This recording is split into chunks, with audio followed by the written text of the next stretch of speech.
The March to War, 2014. I've been very clear that we're not going to have U.S. combat troops in Iraq again. None of us advocate Americans involved in the fighting again. The American people have had enough of that. This is not going to be an announcement about U.S. ground troops. This is not the equivalent of the Iraq War. There are threats to the United States, then I, of course, would go back to the President and make a recommendation that may include the use of U.S. military ground forces. We will send an additional 475 service members to Iraq. I frankly think the President's request is a sound one. I think there's a lot more that we need to be doing. Will we repel Bashar Assad's air assets that will be attacking them? Any attack on those that we have trained who are supporting us, we will help them. We will hunt down terrorists who threaten our country wherever they are. That means I will not hesitate to take action against ISIL in Syria as well as Iraq. This is a core principle of my presidency. Gangsters, criminals, liars, thugs. Welcome to the savage nation. A nation ruled by gangsters, criminals, and thugs cannot stand. You know, I sit here and I watch the world spinning around, and I wonder how you can take it. I'm lucky. I consider myself the luckiest man on earth. I have a radio show where I can discuss with you my disgust for these liars, thieves, and gangsters that are ruining the world. I can do it. You can't. I don't know what I would do without this radio show. People said to me many years ago when I said I can't take this anymore, they said you'd probably die if you didn't have your radio show. Well, I didn't know what to say about that, but I'm still here. The fact of the matter is I don't know how the average person gets through a day looking at this complete imposter, traitor in the White House. I don't know what else to say about it.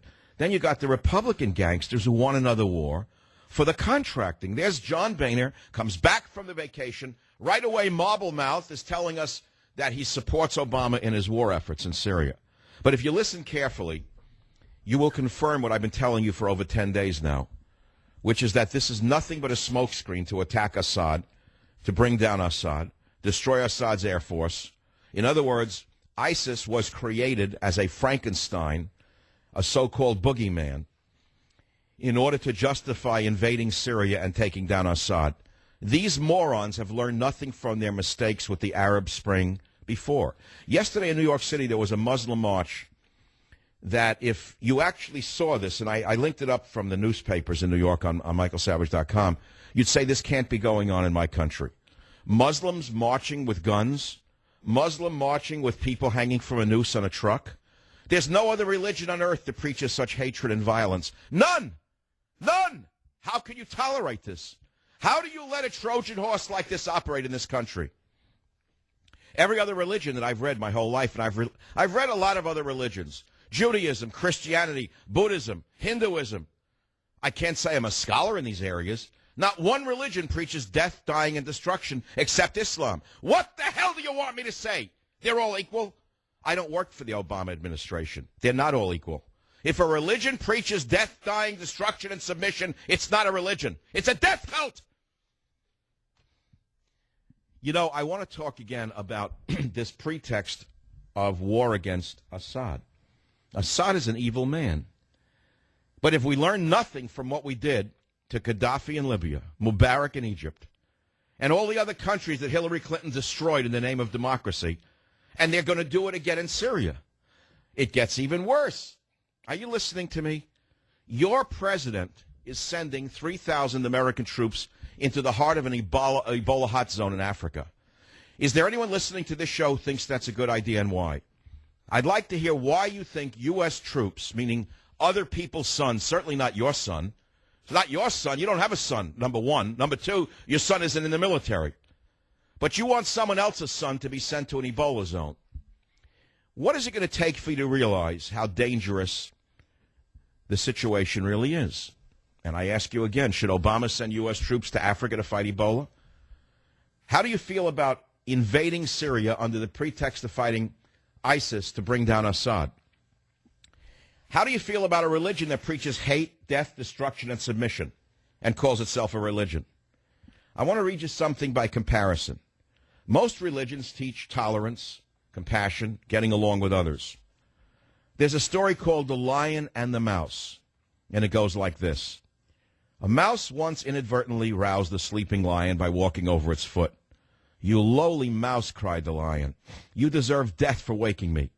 The mouse responded with a broken heart. The mouse said, "I know that I have done wrong, but I beg of you not to harm me, and I will repay you one day." The lion laughed at the mouse. Lion said, "Can a puny creature like you possibly be of help to the king of beasts?" But he let the mouse go. Well, one day the lion went hunting and fell into a trap set by hunters. The lion roared an awesome roar that reached the ears of the mouse in its hiding hole. The mouse thought, "Surely the lion is in trouble. I shall go and save him." The mouse ran to the lion and began gnawing away at the net until the lion was freed. What is that about? It's a parable called The Lion and the Mouse from the Jewish teachings known as the Ethics of the Fathers. This is a book that teaches compassion. It teaches kindness. It teaches humility. It doesn't teach killing. Everything in it is about that. It's all about humility. It says, "For there is no man who does not have his hour and no thing that does not have its place." What does that mean? What does that mean? You've heard that. There is no man who does not have his hour and no thing that does not have its place. And then they give the parable of the lion and the mouse. Well, even the humble mouse has his place in the world. Every person and everything plays a role in the grand scheme of creation, without which the world is incomplete, says the teachings of the ethics of the Jewish people. That's why when we say this is a Judeo-Christian nation, there's a meaning for it. Forget those greedy pigs who use their religion to capitalize on welfare, or the greedy pigs who use their religion to capitalize on contracts, or whatever. They exist in all religions. But let's not make those people an exemplar of the religion itself. Now, by the same token, we should say, let's not let those who use Islam as a tool to conquer, kill, maim, and rape, because they themselves are distorting and stealing from their own religion. But where in the Quran does it teach humility? I don't know. I don't know where it teaches that. Maybe there's a Muslim in the audience who could tell me that. Can you read one sutra that teaches humility towards your fellow man? I haven't found it yet. Maybe it's in there. Maybe I missed it. Again, I'm not an expert on religion, but maybe you are. And what about other things that you've learned from your religion, like turn the other cheek? If the Christians continue to turn their other cheek, you know what's going to be left? Nothing. Nothing. If the Christians haven't learned how to defend themselves, there will be no Christianity. The Middle East is awash with their blood. And Obama is sending troops to Africa to fight Ebola, not to save the Christians. I wonder why. 855-407-282. Do you fear ISIS, or do you think it's just overblown? Or is it a combination of both? I told you the women are afraid. The women are petrified because of the cowards, punks, and liars running the country. And the vermin in the media are getting them sick. I hear women saying to me, "I can't watch one more man in a suit with his legs crossed talking so politely about these rapists and murderers. I can't take it anymore." Where are the men? Where are the men? Where the hell have they gone? The answer is no one knows where they are. They're behind the scenes.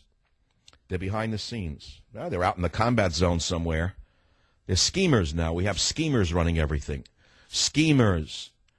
You know how much money is being made on Obama's unaccompanied children? Do you know who's making the money on Obama's unaccompanied children? I have the data for you. I do. Oh, the religions. Religion Incorporated is making a bundle on it. Catholic charities, Jewish charities, Muslim, Mormon charities. They're making a fortune on Obama's unaccompanied children. Now they can call me up and say I'm anti-Catholic, anti-Jewish, anti-Mormon. I really don't care. It doesn't matter what they say to me, because I know the truth, and the truth shall set you free. I'm free. You're not. You're in bondage. You're in the bondage of lies being fed to you by Wolf Blitzer and the government jesters on television. The Bill Maher's, the Leibovitz guy, whatever his real name, fake name is. I don't know what his name is. They're all government jesters. They have no audiences. Their audiences are paid for by the government through HBO, Showtime, or MTV. They have no audience. They're government jesters. They may as well have worked for Joseph Stalin, entertaining the masses with the government media complex lies. So I come out here for you every day, and I try to piece it together. And I look around this beautiful city of San Francisco, and I see gorgeous buildings.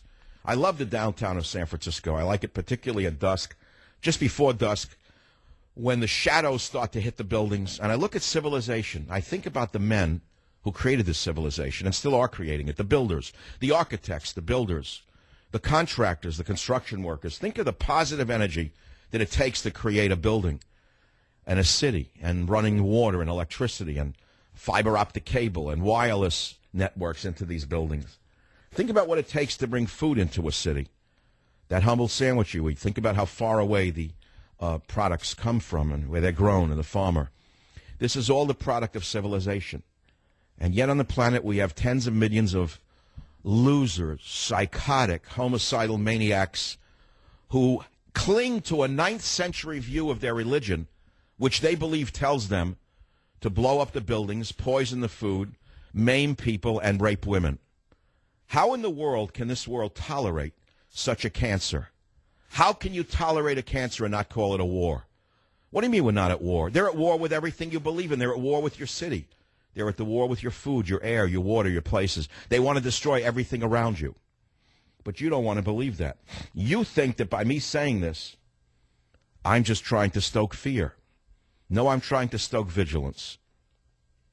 I'm trying to warn you that you are in grave danger of losing everything that you have, and we don't have the men in charge capable of doing it.